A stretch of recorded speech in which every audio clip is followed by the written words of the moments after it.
그냥 순종하라, 다음 단계 묻지 말고 라는 제목으로 하나님 말씀 구하겠습니다. 사도행전 10장은 복음이 유대인과 이방인의 장벽을 무너뜨린 사건입니다. 지난 시간에 고넬료와 베드로의 신앙 자세를 살폈습니다. 그때 제목이 신앙이라는 발에 조건이라는 구두를 맞추라는 거였어요. 신앙이 먼저라는 거예요. 고넬료 경건했습니다. 기도와 구제의 사람. 어려운 상황입니다. 기도, 구제, 군인 중대장급이거든요. 쉽지 않습니다. 하지만 고넬료는 기도가 먼저였다는 거예요. 하나님께 먼저 맞춰놓고 나머지 하니까 없는 형편에서 구제도 하고 어려운 상황에 기도하고 그랬더니 하나님이 은혜를 주시고, 우리 신앙생활은 환경 맞추고 하는 거 아닙니다. 환경 맞추면 늘 환경은 어려울 겁니다. 하지만 하나님 먼저예요. 어려울 때 기도 먼저, 예배 먼저. 그러면 마태복음 6장 33절 같이 너희는 먼저에 먼저. 그 구절의 핵심은요, 많은 사람들 다 그의 나라 다 구합니다. 교회 나오는데 그거 모르겠습니까? 예배 드리는데 모르겠어요? 하지만 이게 먼저라는 거, 먼저가 포커스예요. 먼저가 하나님이에요. 먼저 하나님. 마태복음 6장 34절 핵심은요, 먼저예요. 아무리 어려워도 먼저 예배드리는 거예요. 그럼 풀리는 거예요. 그리고 베드로의 자세는, 베드로 역시 먼저 하나님이죠. 규칙적인 기도. 그는 규칙적으로 기도하다가 환상 보게 됐습니다. 우리 삶의 감정의 업앤다운 끊는 거 규칙적인 기도예요. 화날 때 기도하는 거예요. 그리고 진짜 욕 나올 때 기도하는 거 똑같은 얘기인데, 감정이 다운될 때 기도하는 거, 내 몸이 오게 만드는 거예요. 힘들 때 어떻게든지, 아니면 누굴 한 명 정해놓으세요. 나 힘들면 너 나 교회 끌고 가줘, 부탁을 하든지 어떻게든지 몸이 교회에 오게 만드는 거예요. 그러면 감정선을 이기게 된다는 거예요. 오늘 베드로와 고넬료 만남이에요. 유대인 관습 상황 보면 어려운 만남입니다. 하나님이 인도하신 거예요. 여러분, 하나님이 인도하신 손길이 있습니다. 기도하면요, 자꾸 떠오르는 장소가 있든지, 기도하면 떠오르는 사람이 있습니다. 그거 우리가 못 떠오르거든요. 되게 사람은 자기가 가고 싶은 곳에 가고요, 사람은 되게 편한 사람 연락하는데 하나님이 인도하신 길은요 전혀 뜻밖이에요. 그래서 여러분 기도하셔야 됩니다. 기도하면 떠오르는 사람이 있어요. 그때 연락해 보시죠. 어떻게 보면 그 사람에게 진짜 복음이 필요한 상황일 수도 있고요. 그 사람 전화하고 전화했을 때 정말 내가 오늘 정말 외롭고 힘들었는데 너의 위로로 인해서 살아났어, 이런 역사도 경험하게 됩니다.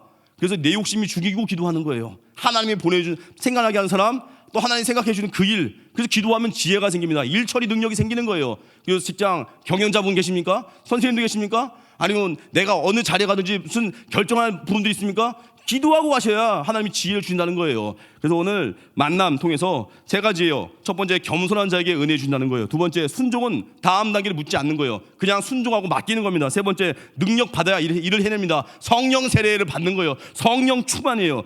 차례대로 증거하겠습니다. 첫 번째, 겸손한 자에게 은혜 주신다는 거예요. 먼저 고넬료의 겸손입니다. 베드로가 고넬료의 집 방문했는데 고넬료 집에 사람이 가득해요.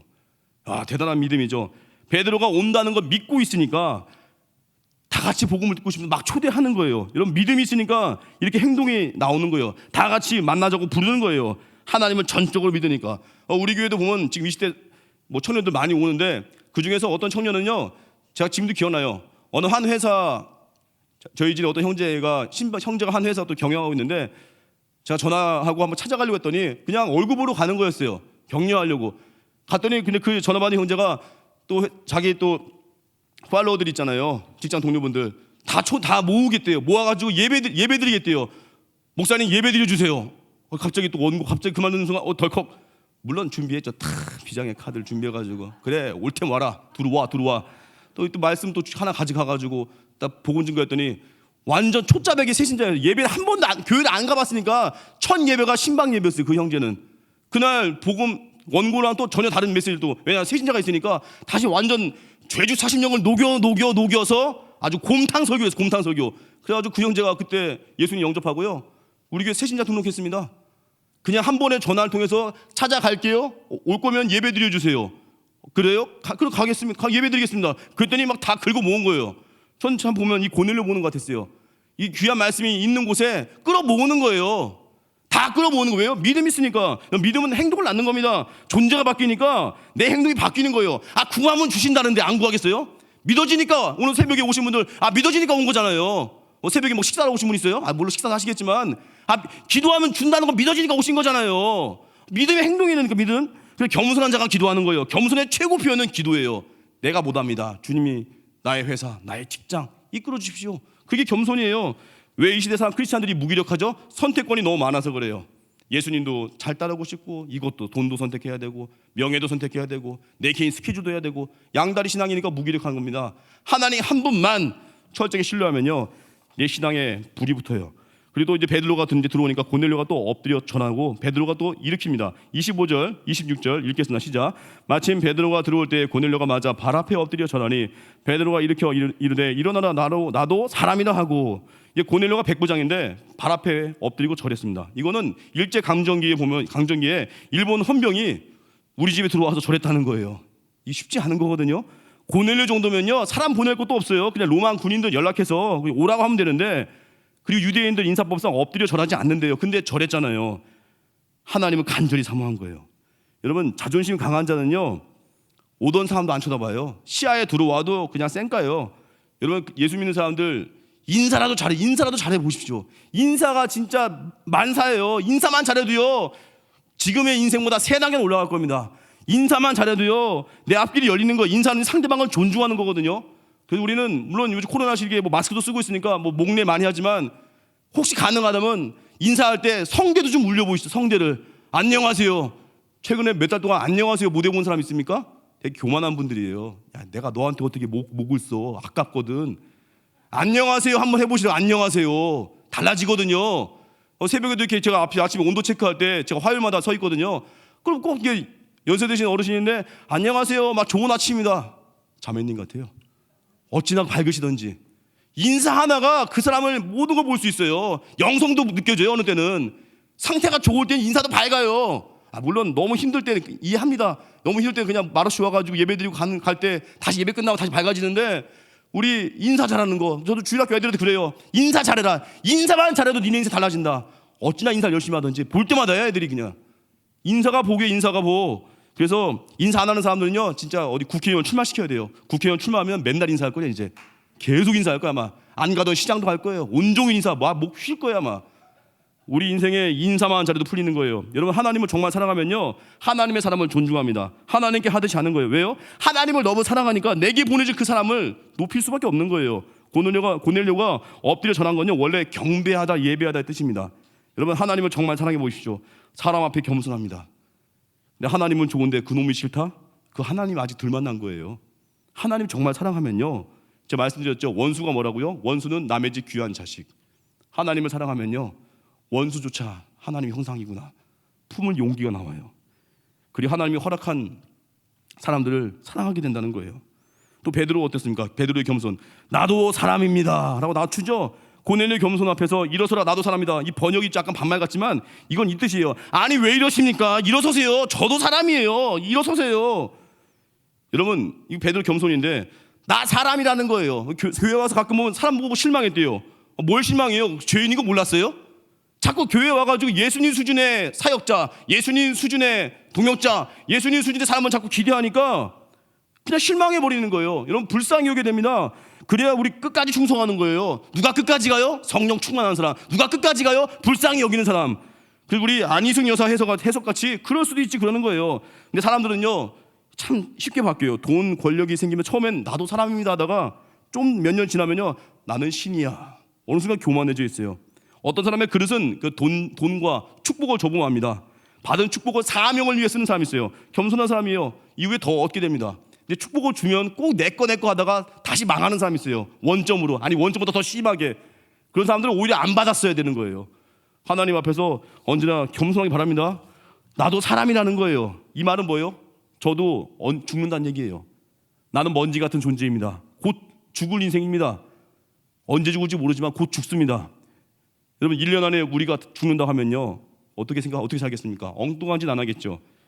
시간, 돈, 고난 다 소모품이잖아요. 이걸 낭비하지 않고 주의 영광에 쓰는 겁니다. 그래서 우리 삶 가운데 어려움들, 고난 그 다 하나님께 가서 하나님께서 채우시는 걸로 이제 다시 역전시키는 거예요. 기도로 역전시키는 거예요. 기도해야 낭비되지 않습니다. 기도해야 모든 것을 아름답게 쓸 수 있다는 거예요. 그리고 이 베드로가 여기 질문 29절 보니까 묻노니 무슨 일로 나를 불렀느냐. 참 겸손해요. 텔레비전 보면요 이렇게 점쟁이들은요 누가 오면요 너 남편 죽었지? 너 아들 대학 떨어졌지? 막 때려 맞추요. 막 사람 꼬셔가지고 캐내는 사람도 있다고 하더라고요. 근데 베드로는 참 정직해요. 무슨 일로 나를 불렀습니까? 저도 이렇게 목회하다 보면 사역하다 보면 누가 이렇게 기도 부탁하잖아요. 그 저도 모르게 가끔씩은 이제 물론 기도 제목 듣죠. 근데 기도하다가 저도 모르게 좀 이제 더 해주고 싶을 때 있잖아요. 제가 생각해서 막 기도해줘요. 그러면은 좀 추가해서 기도해주면 은혜 받았대요. 역시 민 목사님하고 잘 가는데 어느 날 제가 이제 요즘은 제가 좀 물어봐요. 좀 더 무슨 일로 오셨습니까? 라고. 옛날에는 약간 추측을 좀 했거든요. 근데 이번에는 지난번에 실수를 했어요. 어떤 청년에게 열심히 제가 축복기도 했어요. 전화상으로 열심히 축복기도 했어요. 그분의 기도 제목을 듣고 축복기도 하다가 청년이니까 배우자 만남도 워낙 있자고 믿음의 배우자를 주십시오 뜨겁게 했더니 갑자기 아멘 안 하고 그 청년이 그러는 거예요. 저 결혼 생각 없는데요. 어찌나 당황스럽던지 그걸 또 수습하냐고. 그래도 너 할 거 아니니? 안 할 건데요. 말은 못 하겠고 제가 창피해서 괜히 영역 있는 목사 인정받으려고 했다가 개망신 당했어요. 개망신. 그 이유를 안 물어봐요. 그냥 그 이유로는 알려준 것만 기도해요. 알려준 거. 그리고 말씀만 기도해요. 뭐 그의 나라와 그의 이건 괜찮잖아요. 안전하잖아요. 안전빵 기도. 표현 좀 이상한데 여러분 정직하면요 묻게 되는 거예요. 추측하니까 내 원함대로 이제 듣는 거예요. 물으십시오 모르면. 그리고 답을 모릅니까? 뭐 어떤 형제 A가 있는데 모릅니까? 하나님께 기도하라고요. 선명해진다는 거예요. 직장에서 어떤 할 일 헷갈리십니까? 헷갈릴 때 기도 안 하면요 내 원함대로 갖다가 망신당해요.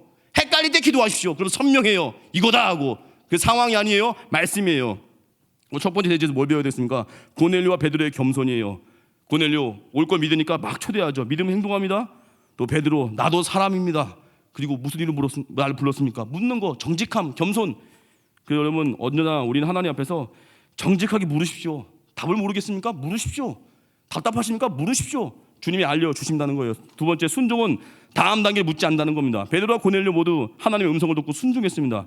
그들 정작 그 이유는 몰랐어요. 베드로가 29절 보니까 무슨 일로 나를 불렀느냐. 이게 뭐예요? 이건 뭐 하나님이 가라고 해서 간 거예요. 사실 왜 불렀는지 몰라요. 그냥 간 거예요.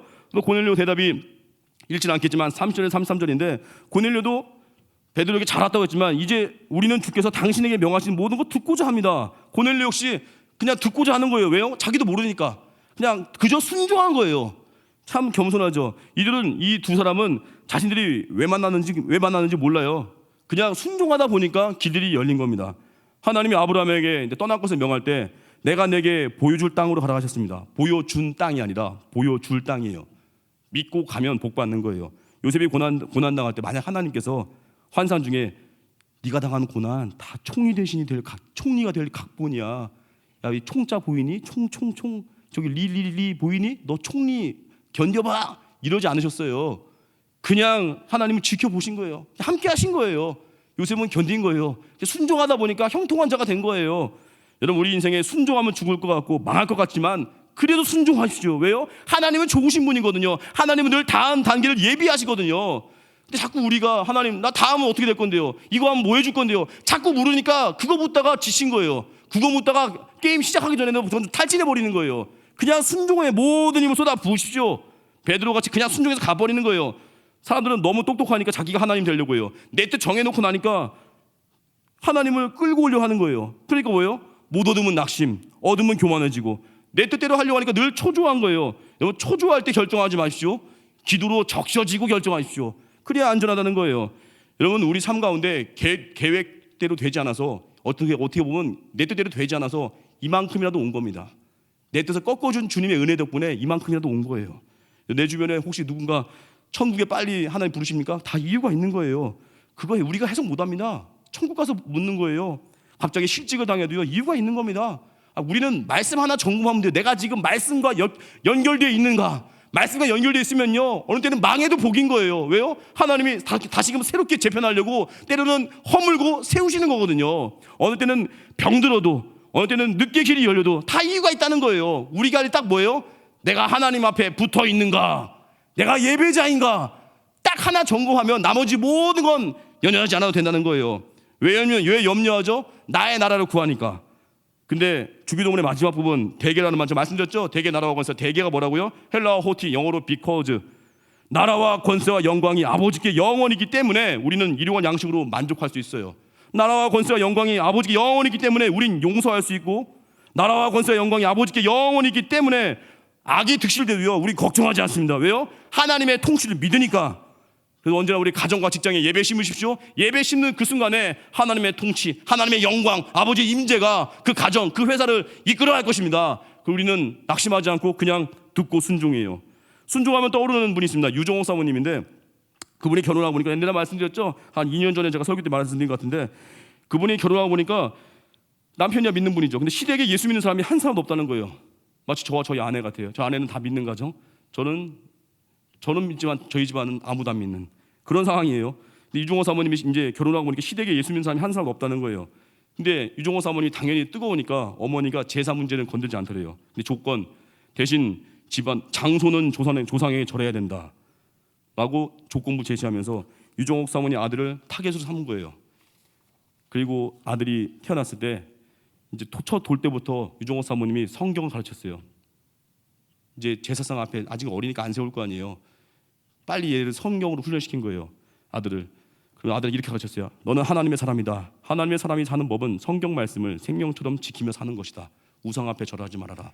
너는 하나님의 사람이다. 아들이 5살 되던 때 설날 아침이에요. 이제 불신자 가정이니까 뭐 제사 지내려고 하겠죠. 어린 아들이 묻습니다. 엄마, 나 어떻게 해야 절을 안 할 수 있을까요? 우상 숭배하는 거 하나님 싫어하잖아요. 그러면서 아들이 전략이 뭐냐면 그 집 근처 옆에 슈퍼마켓 거기 숨었나 봐요. 슈퍼마켓 옆에 있는 나무에 숨었대요. 결국 들키죠 뭐. 몰래 피했지만 제사가 시작될 때 집안 어른들의 손에 이끌려서 질질질질 제사상 앞에 이렇게 세워졌대요. 삼촌 둘이서 억지로 그 5살 난 아들의 머리를 찍어 눌러서 절하게 막 하니까 그 아들이 소리친 거예요.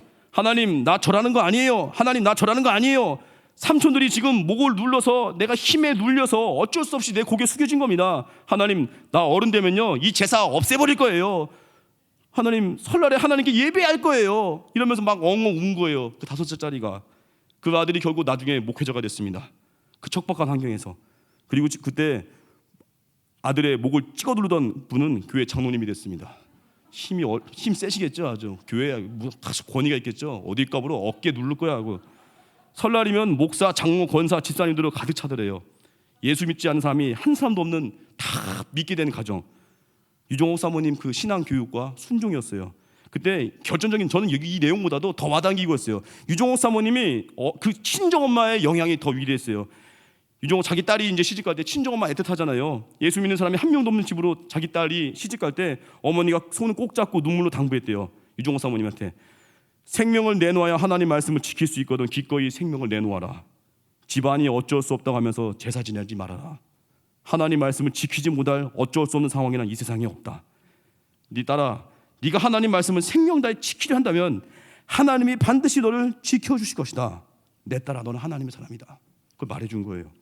우리가 왜 순종 못하겠습니까? 내 상황 핑계대거든요. 내 상황이 주님 나 어쩔 수 없거든요. 주님 나도 살아야 되잖아요. 근데 그래도 주님이 순종하라고 하십니다. 왜요? 주님이 예비했으니까. 우리 삶 가운데 답답한 문제 있습니까? 말씀이 답이잖아요. 말씀 생명 걸어보십시오. 이제 그만 이리저리 방황하시고 말씀이 생명이라면서요. 다음 단계를 맡기시고 순종해 보십시오. 주가 일하신다는 거예요. 그래서 우리 한 번 딱 순종하면은 어때요? 방향 바뀌잖아요. 방향. 또 두 번째 순종하면 도약이 일어나잖아요. 또 세 번 순종할 때 많이 듣던 얘기인데 3번 순종하면 뭐예요? 기적이 일어나잖아요. 우리 삶 가운데 계속 순종하는 거예요. 순종할 때 나중엔 절정의 단계 순종을 즐기게 돼요. 즐겨 순종하는 거. 이사야서 1장 19절 너희가 즐겨 순종하면 땅의 아름다운 소산을 먹을 것이요. 순종이 즐거워진 단계까지 가는 거예요. 그러면 그때부터는 예배 자세가 달라져요. 오늘은 어떤 말씀을 순종할 거예요? 들려만 주십시오. 내가 순종하겠습니다. 들려만 주십시오. 내가 말씀대로 살겠습니다. 이제는 즐거워져요. 희생이 즐거워져요. 용서가 즐거워져요. 긍휼이 즐거워져요. 사랑이 즐거워져요. 낮아지는 게 즐거워져요. 이제는 교만이 싫어져요. 그래서 언제나 순종하십시오. 순종이 파워라는 거예요. 그 순종을 각오하면요 누가 설교하든지 매이지 않을 수 있습니다. 왜요? 말씀 자체가 힘이거든요. 먼저 그의 나라와 그의 일을 구하라. 그냥 모든 거 더 하시다. 이거 뭐 대단한 설교 필요합니까? 듣는 순간에 알잖아요. 하나님 먼저라는 거. 미국의 유명 설교자 헨리 워드 비처 목사님이 뉴욕의 한 교회에서 주일 예배 설교를 했습니다. 많은 사람들이 모였습니다. 그런데 이 헨리 목사님이 갑자기 몸이 아파가지고 동생인 토마스 비처 목사님이 설교하게 됐습니다.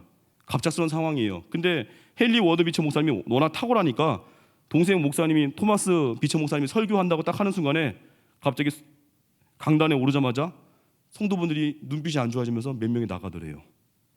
저도 옛날 비슷한 경우 한 것 같은데 갑자기 철야 예배 인도할 때 그 눈빛 싸늘한 눈빛 왜 나왔어 하고 눈안 봐요 일부러. 제가 그때는 기도부터 시키는데, 근데 어찌됐건 이 토마스 목사님이 큰 소리로 말했어요. 몇 명 나가니까, 오늘 이 자리에 헨리 워드비처를 예배하러 온 분들은 지금 밖으로 나가시기 바랍니다. 사람 보고 온 사람 나가라, 그 얘기예요. 그러나 하나님을 예배하러 오신 분들은 모두 그대로 앉아 계시길 바랍니다. 분위기가 달라졌어요. 자아가 깨지고요, 통회하게 되고 하나님 말씀만 보게 되는 거예요. 말씀 그 자체로 충분한 게 그게 뭐예요? 오직 예수 붙든 삶. 하나님만 바라보십시오. 세 번째입니다. 능력 받고 뛰라는 거예요. 이거 뭐 간단하게 하겠습니다. 성령 세례 받으라는 거예요. 오늘 또 베드로가 이 만남 통해 깨닫게 됩니다. 34절 35절 같이 읽겠습니다. 베드로가 입을 열어 말하되 내가 참으로 하나님은 사람의 외모를 보지 아니하시고 각 나라 중 하나님을 경외하며 이를 행하는 사람은 다 받으시는 줄 깨달았도다. 고넬료 집에 보낸 이유가 있습니다. 고넬료 세례도 중요하지만 베드로가 깨달아야 된다는 거예요. 유대인이 이방인들 이제 개처럼 여기고 사람 취급 안 했잖아요. 유대인들의 교만 깨려고 보낸 겁니다. 세계 선교의 장애물이요, 바로 자기 자신의 교만이라는 거예요. 자기 편견이라는 거예요. 여러분, 직장 바꾸고 싶습니까? 가정 바꾸고 싶습니까? 내가 먼저 깨지면 되는 거예요. 내가 깨지는 거, 내 이 죽은 자아가 원수였구나, 이걸 깨닫는 순간에 달라집니다. 내가 문제예요. 내가 바뀌어야 된다는 거예요. 자아가 철저히 깨지는 것이 선교의 시작이고 확장입니다. 내가 깨져야 나머지 모든 게 바뀌는 거예요. 그래서 베드로가 이제 복음을 증거하죠. 예수는 그리스도다 하고 전하는 순간에 성령이 임하게 된다는 거예요. 44절에서 46절까지 읽겠습니다. 시작. 베드로가 이 말을 할 때 성령이 말씀 듣는 모든 사람에게 내려오시니 베드로와 함께 온 할례 받은 신자들이 이방인들에게도 성령 부어 주심으로 말미암아 놀라니 이는 방언을 말하며 하나님 높임을 들음이로라. 베드로가 예수는 그리스도다 하는 순간에 성령 세례가 임합니다. 고넬료 집에 마가의 다락방과 같은 성령 사건이 일어나는 거예요. 여러분, 우리 인생에 여기 보면은 이 사람들은 이제 성령 세례 먼저 받고 이제 물 세례 받았거든요. 물 세례가 뭐겠습니까? 요한의 세례예요. 회개와 구원을 표현하는 거예요. 하나님의 자녀가 되었다는 거, 이게 물 세례인데 성령 세례는 좀 다릅니다. 성령 세례는 구원받은 자가 하나님의 능력을 받는 세례예요. 불 세례 같은 거예요. 여러분, 구원받았다고 다 능력 받는 게 아니라 성령 세례를 받아야 능력이 생긴다는 거예요. 성령 충만이에요. 성령 세례 받잖아요. 그러면 사랑할 힘이 생깁니다. 용서할 힘이 생깁니다. 죄를 이깁니다. 전도할 마음이 생긴다는 거예요. 내 것을 내려놓을 수 있다는 거예요. 이 시대에 이기는 힘은 거룩이에요. 거룩, 구별됨, 하나님의 백성 다르게 살자는 거, 구별됨. 근데 마귀 유혹이 뭐라고요? 제가 여전도에서 이제 수요일 저녁마다 이렇게 전도 모임 하더길래 어제 처음 이렇게 기도 모임 잠깐 인도했는데, 어제 잠깐 제가 짤막하게 말씀드렸어요. 마귀가 이 시대에 주는 유혹이 뭐냐면은 도덕 수준을 낮춰버리는 거예요. 크리스찬들로 하여금 세상과 똑같은 사람으로 만들어버리는 거예요. 회색지대에 머물게 한다는 거, 적당히 믿게 해요. 그중 하나 뭐냐면 죄에 대한 부끄러움을 못 느끼게 하는 거예요. 제가 요즘 텔레비전은 거의 안 보지만 유튜브로 종종 보는 게 있어요. 제가 군대 예비역 병장 출신이거든요. 그 군대 생활에 대한 추억도 있어요. 제가 모시던 간부님하고 계속 연락하고 있거든요. 20년 이상. 제가 모시던 분이 제가 행보관님 비서였습니다. 계속 연락하고 지금 전도 대상자인데, 푸른 거탑이라는 그 있습니다. 남자분들 아실 겁니다. 되게 군 생활을 유머러스하게, 군 생활을 그러니까 군 생활 궁금하신 분은 그거 보면 돼요. 군대 추억 있는 분 그거 보면 돼. 되게 유머러스하게 나왔는데 다 빼버리고 거기에 이런 에피소드가 있어요. 행보관님의 라면을 훔쳐먹은 3명의 병사들이 치르는 대가, 그게 있거든요. 그런데 참 창피한 사연들이 있어요. 근데 마지막 이제 김호창 상병이라고 행보관이 라면을 훔쳐먹었다가 행군 중에 배가 부글부글 끓는 거예요. 근데 이 김호창 상병은요, 예민한 성격이라서요, 아무 데서나 볼일을 못 본대요. 그 행군 중에 그걸 참는 거예요. 배가 너무 끓어오르고 막 힘드니까, 힘들 때마다 막 외친 거예요. 힘들 때마다 화이팅! 이러니까 막 사람들이, 오, 이 사람 대단하네. 또 배가 끓어오르면 화이팅! 그게 견디는 자기 의성어거든요. 배가 끓어오르면 화이팅! 이러니까 사람들이, 이야, 사기 충전했어, 대단해. 결국 그 끝까지 참아요. 끝까지 참고 부대 앞에까지 이제 복귀했어요. 행군 다 마치고 끝까지 막 낑낑대면서 그냥 배를 끓는 거 참고 복귀했는데 다 견뎠어요. 이제 최후 승리를 얻기까지 견뎠거든요. 근데 마지막 순간 부대에 이제 복귀하는데 대대장님이 환영하는 거예요. 대대장님이 이제 빨리 피해줘야 되는데 화장실 가 급하니까 대대장님이 안 피하고, 아이 정말 수고했냐고 엉덩이를 빵 치니까 똥이 그냥 죄송합니다. 다 더러운 얘기 해가지고. 이 얘기 제가 왜 하냐면, 결국 망신당하고 나중에 그 후기가 이렇게 나와요. 결국 이후에 김호창 상병은 예민했지만 이후에는 어디서든 변을 볼 수 있는 사람으로 변화됐더라, 이렇게 나왔는데, 중요한 게 뭐냐면은 여러분, 저 2가지 느꼈어요. 사람은, 인생은 망가진 경험 때문에 내가 자유롭게 돼요. 망가져본 경험, 나의 실패.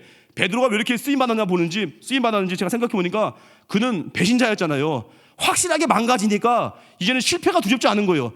이렇게 세게 망가졌으면 뭐가 되겠냐고요. 나 너덜너덜해. 그래서 겁나 배는 게 없어.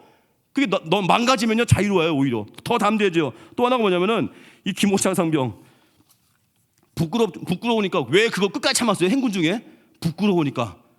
창피하면요 사람들은요 그거 아무데서나 그 볼일 못 봐요. 왜? 부끄러운 건 인간은 안 하게 돼요. 여기 혹시 신혼팀 모임 하다가 방귀 뀌신 분 있어요? 아무 한 명도 없을 거요. 개척 10년 동안에 내가 모임하다가 방귀 꼈다 없잖아요 지금. 왜요? 부끄러우면 안 하거든요. 내가 다음에 해보겠다 없잖아요. 돈 줘도 안 할 거요. 왜요? 부끄러우니까. 개망신이니까. 사람은 부끄럽다 느끼는 순간에 그 행동 절제합니다. 제가 이렇게 설교하더라도요 지금 못 견디는 분 나갈 거요 순간에. 왜요? 부끄러우니까. 우리 인생에 부끄러움을 아는 순간에 사는 사람이 달라집니다. 죄를 멀리하게 돼요. 근데 마귀는 유혹해요. 야 남들도 다 죄 짓잖아. 너도 따라가 봐. 너도 넓은 길 가봐. 야 남들도 다 빚 내가지고 집 사잖아. 너도 좀 빚 좀 내봐. 남들 다 요즘 뭐 주일날 바쁘면 출근하잖아. 너도 주일날 일 좀 해봐. 그게 마귀 유혹이라고. 마귀 유혹. 부끄러운 걸 느껴야 돼요. 교만한 게 부끄러워져야 돼요. 예배 우습게 여기는 게 부끄러워져야 돼요. 남을 무시하는 게 부끄러워져야 돼요. 영화 광해의 명대사 아십니까? 이병헌 씨가 거기 임금으로 나와가지고 그 백성들의 피 빨아먹는 그 관리들, 나쁜 놈의 썩어빠진 관리들에게 이병헌이 한마디 하잖아요. 그 임금이 부끄러운 줄 아시오. 아십니까? 부끄러운 줄 아시오. 우리가 하나님 말씀 무시하고 내 멋대로 살 때 부끄러워야 돼요. 주님 이거 아니지 않습니까? 이리저리 신앙 팔아먹고 내 욕심 따라갈 때 부끄러워야 돼요. 주님 부끄럽습니다. 근데 마귀가 이걸 깨는 거예요. 괜찮아. 벌써 너랑 비슷한 죄를 많이 짓고 있어.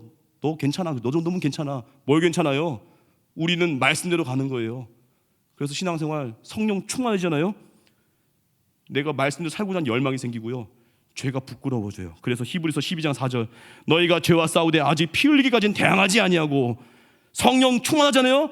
끝까지 싸우게 돼요. 죄를 그냥 아직 그냥 죄가 진정이 나는 거예요. 기도로서 이기고 부끄러워서 그 죄로 갈 수가 없는 거예요. 이게 성령의 사람이에요. 결론입니다. 오늘 하나님께서 이 만남 통해서 겸손한 자에게 은혜 주신다는 거예요. 고넬료 같이 하나님 보내준 사람 앞에 겸손하십시오. 베드로 같이 영광 가로채지 말고 나도 사람입니다 라고 고백하십시오. 그리고 사람에게 실망하지 마시고 다 연약합니다. 불쌍히 여기십시오. 가장 큰 겸손이 뭐라고요? 기도하는 자.